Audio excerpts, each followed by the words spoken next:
Bismillahirrahmanirrahim. Assalamu alaikum students.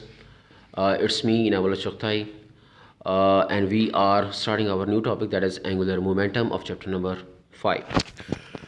Just before starting our topic, we have to view about the key points that we have to discuss in this topic. Number one, we have to understand what is moment of the term moment of in physics. What is angular momentum, then the expression and the dimensions of our topic under discussion, that is angular momentum, explanation in term of case 1 and the case 2. The topic was written as a whole without any heading and the key point in our topic. For our understanding, we have divided this topic into two parts regarding its explanation as the case 1 and the case 2. Next, we have to discuss the direction of the angular momentum. Then we have to talk about a relation about the L is equal to mvr and law of conservation of angular momentum, types of angular momentum and its applications, etc. So first of all, we have to discuss the movement. Students, हम ये term movement पहले discuss कर चुके हैं, और movement of physics में ये prefix हम उस वक्त यूज़ करते हैं जब हम लीनियर क्वांटिटी के मोशंस को सर्कुलर मोशन में डिस्कस कर रहे होते हैं। जब हम लीनियर क्वांटिटी की मोशंस को सर्कुलर मोशन में डिस्कस कर रहे होते हैं तो वहाँ पे हम ये प्रीफिक्स मोमेंट ऑफ यूज़ करते हैं। For example, moment of inertia basically एक रोटेशनल एनालॉग है इनर्शिया का, लिहाजा हमने इनर्शिया के साथ मोमेंट ऑफ का वर्ड यूज़ किया है। इसी तरह moment of force, again it is a rotational analogue of the force in the linear motion, और मोमेंट ऑफ फोर्स को हम टॉर्क कहते हैं। इसी तरह moment of momentum, again moment of momentum is the rotational analogue basically of the momentum linear motion में use किया जाता है, और उसके रोटेशनल एनालॉग को जब हम सर्कुलर मोशन में बात कर रहे होंगे तो मोमेंटम को हम मोमेंट ऑफ मोमेंटम कहेंगे। So prefix moment of in physics is used to depict the rotational counter part of the linear quantity in the circular motion.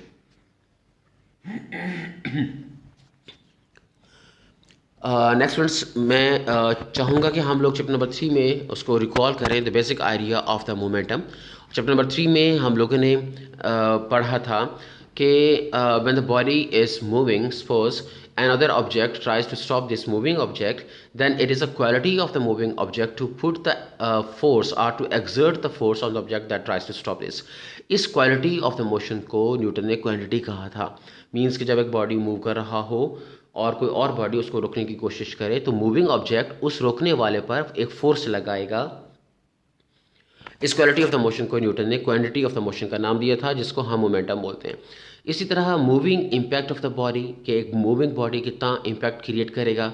जैसे एक सपोज एग्जांपल में हम साइकिल और ट्रक की बात करते हैं, they are moving with the speed 15 metre per second and we have to stop these objects, then which one of these two will have more impact when we try to stop these moving objects with the speed of 15 metre per second? No doubt cycle को रोकना आसान होगा और उसका moving impact भी कम होगा, उसका टकराव हमारे साथ कम इफ़ेक्ट पैदा करेगा, लेकिन ट्रक का टकराव और उसका इफ़ेक्ट जो होगा वो बहुत ज़्यादा होगा क्योंकि उसका मास बहुत ज़्यादा है। इसी तरह लीनियर मोमेंटम को हम एक और तरह भी डिफाइन कर सकते हैं कि basically it is a measure of the effort. Momentum basically एक एफर्ट की पैमाइश होती है, means how much effort is required to stop a moving object और how much effort is required to move the stopped object, मतलब जो रुका हुआ है उसको हरकत देना और जो हरकत कर रहा है उसको रोकने में कितना एफर्ट लगेगा, बेसिकली इसको मोमेंटम कहते हैं। हमने मोमेंटम लीनियर मोमेंटम के हवाले से बात इसलिए की है कि हमें डिस्कस करना है एंगुलर मोमेंटम को, और हम जानते हैं कि एंगुलर मोमेंटम हमारा रोटेशनल एनालॉग है, रोटेशनल काउंटर पार्ट है किस चीज़ का, लीनियर मोमेंटम का। लिहाजा इसमें तमाम तर पैरामीटर्स जो हम लीनियर मोमेंटम के हवाले से जानते हैं, डिस्कस करते हैं, रोटेशनल एनालॉग में भी वही बातें, वही जो है वो मीनिंग्स हम सेंस जो है वो यूज़ करेंगे, लेकिन उसमें डिफरेंस ये होगा कि बॉडी रोटेशनल एनालॉग में डिस्कस करते वक्त हम ये अस्यूम करते हैं कि body is moving on the circular path. So what is the angular momentum? तो सबसे पहले बात हम ये कहेंगे कि angular momentum basically rotational equivalent है, रोटेशनल एनालॉग है लीनियर मोमेंटम का। Second cheese, the rotating impact of a body that is rotating in the circle, हम इसको डिफाइन कर सकते हैं।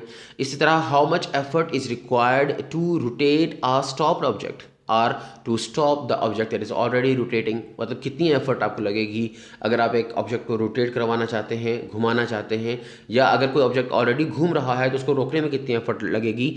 सेम लीनियर मोमेंटम की सेंस में हम एंगुलर मोमेंटम को डिफाइन कर सकते हैं। And it may also be defined as in term of the cross product of the p and the r. So L is the angular momentum and it is equal to the cross product of the r and the p. A particle is said to possess an angular momentum about a reference axis if it so moves that its angular position changes relative to that reference axis. ये statement हमारी book से ली गई है और इस statement जो basic idea है वो ये है कि अगर कोई ऑब्जेक्ट दायरे में मूव कर रहा हो और एक वो पोजीशन को चेंज करता है, सपोज पोजीशन P1 से पोजीशन P2 पे जाता है with respect to the axis of rotation, तो हम ये कहेंगे कि उसमें एंगुलर मोमेंटम होगा।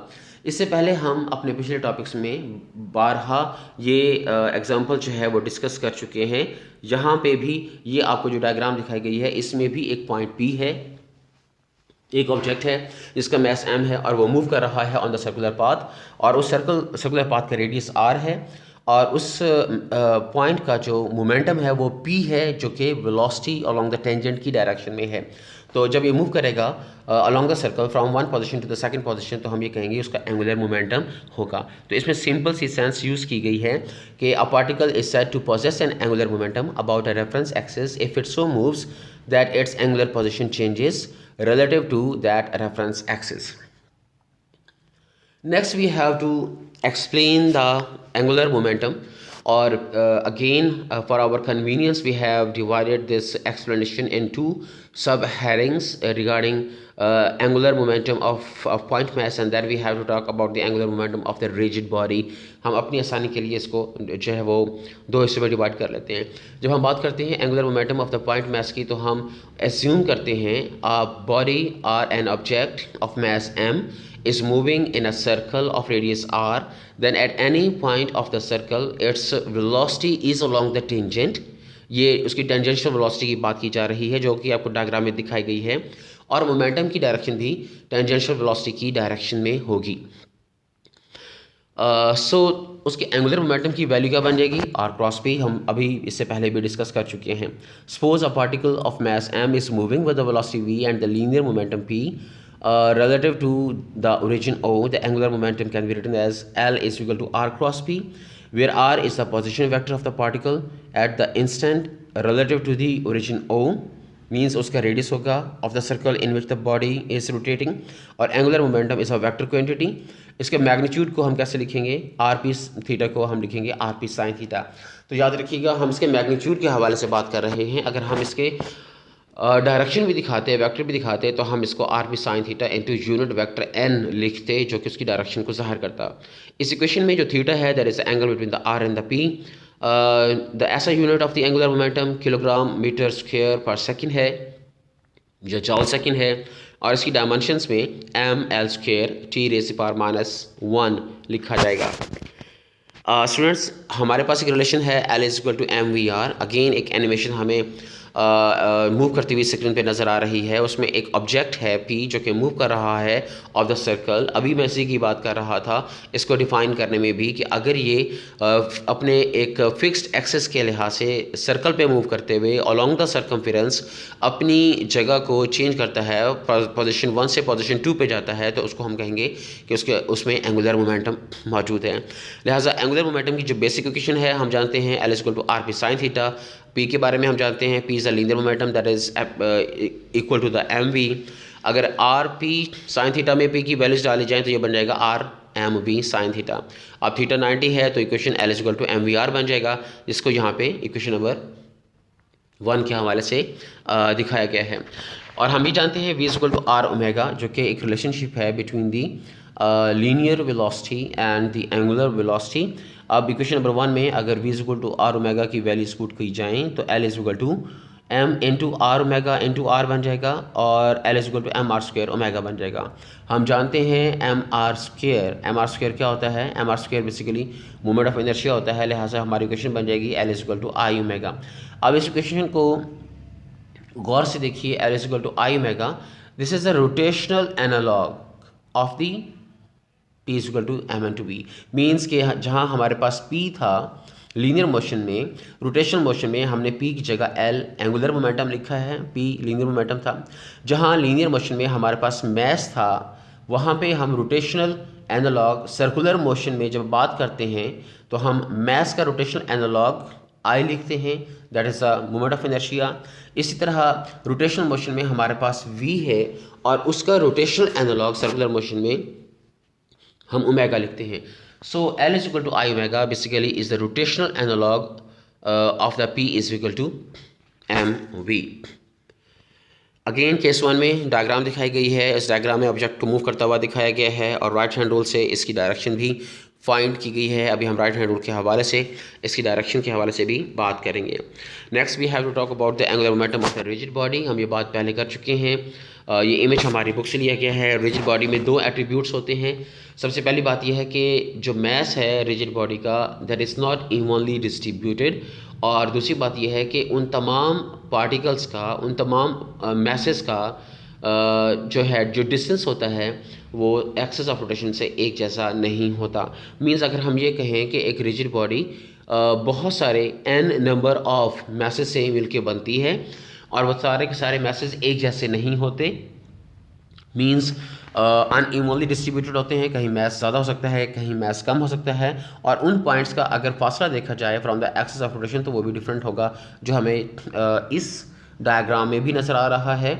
M1, M2, M3 they are having the different distances of R1, R2 and R3 and so on, और इस डायग्राम में at the corner of this slide हमें नज़र आ रहा है। लिहाजा हमें करना क्या है, हमें तमाम पार्टिकल्स के लिए एंगुलर मोमेंटम की वैल्यूज़ इंडिपेंडेंटली सेपरेटली कैलकुलेट करनी है। So for the first mass अगर हम एंगुलर मोमेंटम की वैल्यूज़ को कैलकुलेट करें, L1 की वैल्यूज़ को कैलकुलेट करें तो हमारे पास L1 की वैल्यू M1R1² ओमेगा आई होना चाहिए।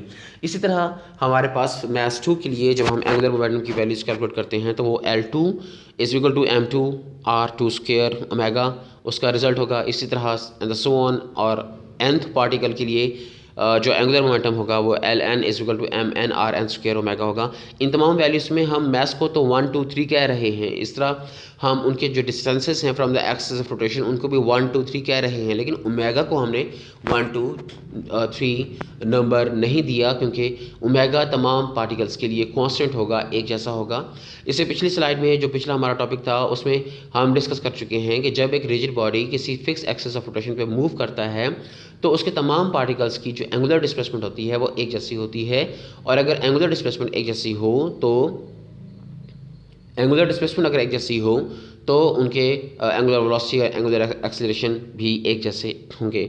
अब टोटल एंगुलर मोमेंटम को कैलकुलेट करने के लिए हम तमाम individual values L1, L2, L3 and so on to till Ln हम इन तमाम वैल्यूज़ को ऐड करेंगे और हमारे पास फाइनल जो रिलेशन आता है वो है L is equal to I omega. Again ये वही रिलेशन है जो हम पहले कैलकुलेट कर चुके हैं, जिसके बारे में हमने कंक्लूड किया था कि it is a rotational counter part, it is a rotational analogue of the P is equal to MV। So हमने इस एंगुलर मोमेंटम के टॉपिक को एक्सप्लेन करते हुए दो केसेस में एक्सप्लेन करना है। एक दफ़ा हम बात करेंगे पॉइंट मैस की जो कि रोटेट कर रहा है सर्कुलर पाथ में, और उसके हवाले से हम L is equal to I omega की इक्वेशन ड्राइव करते हैं, और सेकंड में हम बात करते हैं एक रिजिड बॉडी की, और रिजिड बॉडी में अनइवन मास डिस्ट्रीब्यूशन और different distances from the axis of rotation होने की वजह से तमाम इंडिविजुअल मासेस के लिए सेपरेटली एंगुलर मोमेंटम L की वैल्यूज़ को कैलकुलेट किया जाता है। उसके बाद तमाम वैल्यूज़ को हम जमा करेंगे और हमारे पास फाइनल जो होगा वो एंगुलर मोमेंटम आ जाएगा। Next we have to talk about the direction of the angular momentum. Again the direction of the angular momentum हम पहले भी पढ़ चुके हैं, एंगुलर डिस्प्लेसमेंट में, एंगुलर वेलोसिटीज में और एंगुलर एक्सेलरेशन में। इन तमाम की डायरेक्शंस को हमने राइट हैंड रूल से फाइंड किया था, और राइट हैंड रूल में हमने ये स्टेटमेंट दी थी कि अगर हम एक्सिस ऑफ रोटेशन को ग्रास्प करते हैं इन आवर राइट हैंड और curling of the finger basically show कर रहा हो rotation of the body in the circular path, तो थंब इंडिकेट करेगा the direction of the angular displacement और एंगुलर एक्सेलरेशन या वेलोसिटी या मोमेंटम। इन तमाम की डायरेक्शन एक ही बनती है, along the axis of rotation। तो यहाँ पे हमारे पास टॉपिक था एंगुलर मोमेंटम और उसकी डायरेक्शन के हवाले से हमने बात की थी। तो अगेन हम वही जुमला दोहराएंगे कि ग्रास्प करें एक्स ऑफ रोटेशन को राइट हैंड में such that the curling of the fingers show the direction of the rotation of the body, the thumb indicates the direction of the angular momentum that is no doubt along the axis of rotation or it may be the perpendicular to the plane of rotation। ये बात हम इससे पहले topics में हम discuss कर चुके हैं। Next we have to talk about the law of conservation of angular momentum. Law of conservation of angular momentum की इक्वेशन, इसका एक्सप्रेशन जो है वो बहुत सिंपल सा है और इसके मुताबिक अगर कोई एक्सटर्नल टॉर्क किसी रोटेटिंग या स्पिनिंग या मूविंग ऑब्जेक्ट पर काम ना कर रहा हो, अगर कोई एक्सटर्नल टॉर्क काम ना कर रहा हो तो वो बॉडी अपने एंगुलर मोमेंटम को मेंटेन रखता है, कांस्टेंट रखता है, सेम स्पीड के साथ, सेम रेट के साथ वो मूव करता रहेगा। सो इसकी जो स्टेटमेंट बनती है, the law of conservation of angular momentum states that if no external torque acts on the system the total angular momentum of the system remains constant, mean it go on moving spinning with the same rate as before if no external torque is acting on the body।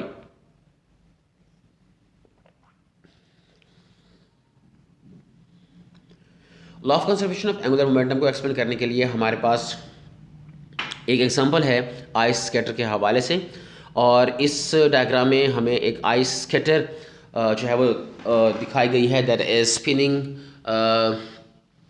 About her axis और दो diagrams हमें दिखाई गई हैं, एक diagram A है, एक diagram B है। डायग्राम ए के हवाले से हम ये कहते हैं कि ice scatter is raining on the tip of her skate with her arms extended और इस केस में as no external torque is acting on the body of the ice skater so what happens, her angular momentum is conserved। Case one में हमने just ये कहा कि ice skater on the tip of her skate basically rotate कर रही है, spin कर रही है about her axis और इस तरह उसके ऊपर कोई external torque अगर काम नहीं करता तो उसके एंगुलर मोमेंटम की वैल्यू जो होगी वो कंजर्व रहेगी। इसी सिचुएशन में जो हमें बी इमेज दिखाया गया है उसमें दिखाया गया है कि she pulls her arms inward so what happens, its angular velocity increases, उसकी जो स्पिनिंग है वो बढ़ जाता है और ये स्पिनिंग क्यों बढ़ जाता है, just to conserve the angular momentum. इसी एग्ज़ाम्पल को अगर हम एक न्यूमेरिकल के लिहाज से देखें तो शायद हमें इसके कंसेप्ट को समझने में आसानी ज़्यादा रहेगी। मींस के हम बात कर रहे हैं एंगुलर मोमेंटम की और मैं यहाँ पे ये आइडिया ये देना चाहूँगा कि एंगुलर मोमेंटम दोनों केसेस में, मींस के इस एग्जांपल में जिसको हम डिस्कस कर रहे थे कि when her arms are fully extended, ये केस वन हो गया, और case two when she pulls her arms inward, तो सेकेंड केस में जब इसमें चेंज आता है तो एंगुलर वेलोसिटी में क्या चेंज आएगा। इन दोनों केसेस में एंगुलर मोमेंटम एक जैसा रहना चाहिए। मींस के जो न्यूमेरिकल वैल्यू एंगुलर मोमेंटम की केस वन में बनती है वही न्यूमेरिकल वैल्यू उसके केस टू में होनी चाहिए। तो इस केस में हम इसको समझते हैं। अब यहाँ पे हमें एक एग्जांपल दिखाई गई है in the form of the question और इस एग्जांपल में an ice skater spins with her arms stretched at 1.9 revolutions per second. Her moment of inertia at this point is 1.33 kilogram meter square. She pulls her arms to increase her rate of spin. Her moment of inertia after she pulls her arms is 0.48 kilogram meter square. What is her new rate of spinning? ये एक statement की शक्ल में हम इसको समझने जा रहे हैं। अगेन ये क्वेश्चन हमारा जो है वो law of conservation of angular momentum के हवाले से है, तो हम लिखेंगे L1 इक्वल्स N2 और L1 की वैल्यू I1 मेगा 1 और L2 की वैल्यू I2 मेगा 2। इसमें हम जस्ट वैल्यूज पुट करेंगे। हमारा first moment of inertia L1 की वैल्यू थी 1.33, ओमेगा था हमारे पास 1.9 रेवोल्यूशंस पर सेकेंड। इसी तरह I2 जो मोमेंट ऑफ इनर्शिया था सेकेंड वो था 0.48, हमने ओमेगा 2 फाइंड करना था। इसी क्वेश्चन को मल्टीप्लाई और सिंप्लीफाई करेंगे तो हमारे पास ओमेगा 2 की वैल्यूज आ जाती हैं 5.2 रेवोल्यूशंस पर सेकेंड। तो इसमें हमने देखा कि जब वो अपने बाजू को इनवर्ड पुल कर लेती है और उसका रेडियस कम हो जाता है तो इस केस में उसके जो एंगुलर मोमेंटम है उसको कंजर्व करने के लिए उसकी स्पिनिंग जो है वो ज़्यादा हो जाएगी। तो सेम रिजल्ट हम कंक्लूजन में देंगे, when the arms are drawn inward, the moment of inertia I decreases. So in order to conserve the angular momentum, the skater spins faster or has greater angular velocity omega 2. अगर हम इसको numerically multiply करें इन values को L1 I1 और omega 1 को और I2 और omega 2 को, अगर हम इनको मल्टीप्लाई करें तो इनकी न्यूमेरिकल वैल्यूज़ एक जैसी आनी चाहिए, जिससे हमारी सेंस प्रूव होगी कि angular momentum before drawing the arms inward and after this numerical values दोनों एक जैसी रहती हैं, means we can prove the law of conservation of angular momentum. Second case में हमें एग्जांपल दिखाई गई है, a man diving from the diving board. इसमें दो इमेज आपको दिखाए गए हैं और इन दो इमेज में जो इमेज 1 है जो को पहला दिखाया गया है उसमें उसका रेडियस R1 है। इसमें जो हॉरिजॉन्टल लाइन ऑलमोस्ट आपको नज़र आ रही है ये उसके मिड पॉइंट मिड सेक्शन को ज़ाहिर करती है और R1 वाली लाइन वो उसके रेडियस को ज़ाहिर करती है। जहाँ पे रेडियस ज़्यादा होता है वहाँ पे mr² की वैल्यूज़ भी ज़्यादा होंगी। mr² क्या होता है बेसिकली मोमेंट ऑफ इनर्शिया, तो मोमेंट ऑफ इनर्शिया की वैल्यूज़ भी ज़्यादा होंगी। सेकंड इमेज में हमें R2 दिखाया गया है जिसका डिस्टेंस जो है ना वो बहुत कम है from the axis of rotation, तो इसके mr² की वैल्यूज़ भी कम होंगी।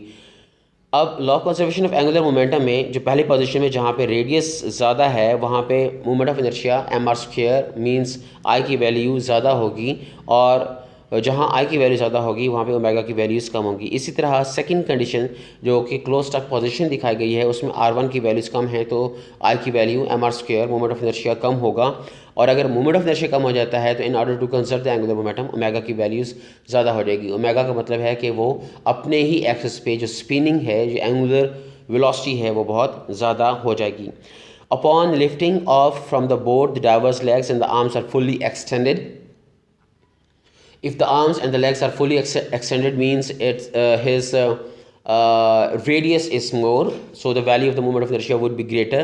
But when he comes in the closed stack position, the radius reduces to R2, so the value of the value of the moment of inertia also decreases. So in order to conserve the angular momentum as that of the first one, he has to increase the value of omega 2, that is the angular velocity means the spinning about his own axis. In this way we can say he would take more somersault in order to conserve the angular momentum. ये second example है और ये example हमारी book में दी गई है। इसी तरह हम एक और एग्जांपल को भी डिस्कस कर सकते हैं और इस एग्जांपल में बेसिकली स्पिनिंग और rotatory motion of the Earth के हवाले से बात की गई है। जब ज़मीन अपने एक्सिस पे घूम रही होती है तो अगर हम उसके रेडियस की बात करें, about the axis of rotation उसके रेडियस की बात करें और इसका हम कंपैरिजन करें उस कंडीशन में जब ज़मीन सूरज के गिर्द घूम रही होती है और उसके फासले को देखें from the earth to the sun, तो ये फासला बहुत ज़्यादा होगा। मींस कि जब ज़मीन सूरज के गिर्द घूमती है तो उसका जिस ऑर्बिट में वो घूम रही होती है उस ऑर्बिट का रेडियस बहुत ज़्यादा होता है। तो जहाँ आर की वैल्यू रेडियस की वैल्यू ज़्यादा होगी वहाँ पे मोमेंट ऑफ इनर्शिया क्या होगा, आर की वैल्यू जहाँ पे ज़्यादा होगी वहाँ पे मोमेंट ऑफ इनर्शिया mr² भी ज़्यादा होगा। लिहाजा जहाँ पे आई की वैल्यू ज़्यादा होती है वहाँ पे ओमेगा कम होगा। ओमेगा कम होगा मीन्स कि इसकी जो मूवमेंट है वो बहुत स्लो होगी। इस तरह हम देखते हैं कि राइट हैंड वाली पिक्चर में जब ज़मीन सूरज के गिर्द एक चक्कर लगाती है तो 365 डेज़ उसको लगते हैं। और सेकंड केस में जो हमें दिखाया गया है the spinning of earth about its own axis, चूँकि इसका रेडियस बहुत कम है, जब रेडियस कम है तो mr² की वैल्यूज़ भी कम आएंगी और mr² की वैल्यूज़ कम होंगी तो नो डाउट फिर ओमेगा बहुत ज़्यादा होगा। मीन्स कि इसकी स्पिनिंग जो है वो बहुत फास्ट होगी। इस तरह हम ये कह सकते हैं कि ज़मीन 24 घंटों में अपने एक्सिस पे एक चक्कर मुकम्मल कर लेती है क्योंकि उसकी रफ्तार बहुत ज़्यादा है। चूँकि यहाँ पे मोमेंट ऑफ इनर्शिया बहुत कम है तो ओमेगा की वैल्यू बहुत ज़्यादा होगी। और सेकंड केस में जहाँ ज़मीन घूमती है सूरज के गिर्द वहाँ पे उसके मोमेंट ऑफ इनर्शिया की वैल्यू बहुत ज़्यादा होता है। Again in order to have the same angular momentum इसके ओमेगा की वैल्यू बहुत कम होगी, मीन्स इसको बहुत ज़्यादा टाइम लगेगा और ज़मीन 365 डेज़ रहती है सूरज के गिर्द एक चक्कर को कंप्लीट करने के लिए। Next we have to discuss the direction of the angular momentum. Angular momentum के बारे में बच्चों हम जानते हैं कि ये एक वेक्टर क्वांटिटी है। वेक्टर क्वांटिटी है मींस इसका डायरेक्शन और मैग्नीट्यूड दोनों हवाले से हम बात करेंगे और चूँकि हम बात कर चुके हैं इसके मैग्नीट्यूड के हवाले से, अभी जो हमने बात की थी law of conservation of angular momentum, तो हम उसके मैग्नीट्यूड के हवाले से डिस्कशंस कर रहे थे। चूँकि ये वेक्टर क्वांटिटी है और जब इसकी कंजर्वेशन के हवाले से बात होगी तो इसके मैग्नीट्यूड के साथ साथ इसकी डायरेक्शन भी कंजर्व रहती है।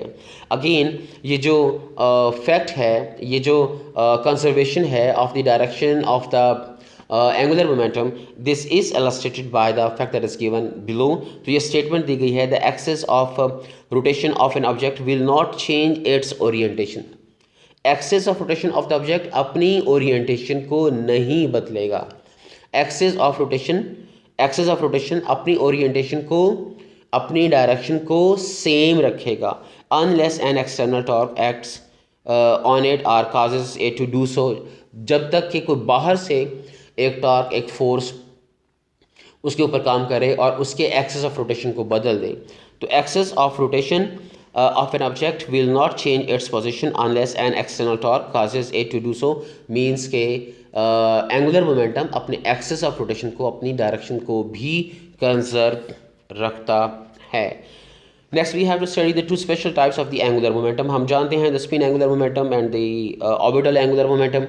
द स्पिन एंगुलर मोमेंटम क्या होता है? The angular momentum of a body spinning about its own axis is called spin angular momentum। आपको दो डायग्राम्स दिखाई गई हैं, spinning of a ball, spinning of a person. Suppose ये अगेन हम एग्जांपल दे सकते हैं स्केटर के हवाले से कि an ice skater basically is spinning about its own axis. और सेकंड चीज़ है एल नॉट। एल नॉट में हम कहते हैं angular momentum of a body that is rotating, that is moving in a circle. तो इसको हम कहते हैं angular momentum। And next we have to discuss the applications of the law of conservation of angular momentum। तो students, law of conservation of angular momentum की application हमें from the creation and the existence of the universe to the structure and stability of the atoms, इन तमाम conditions में हमें law of conservation of momentum नज़र आता है। इसके अलावा divers, skaters, acrobats etc. They are also exhibiting the law of conservation of angular momentum in order of showing their spectacular feats etc. So this was the topic, law of conservation of angular momentum।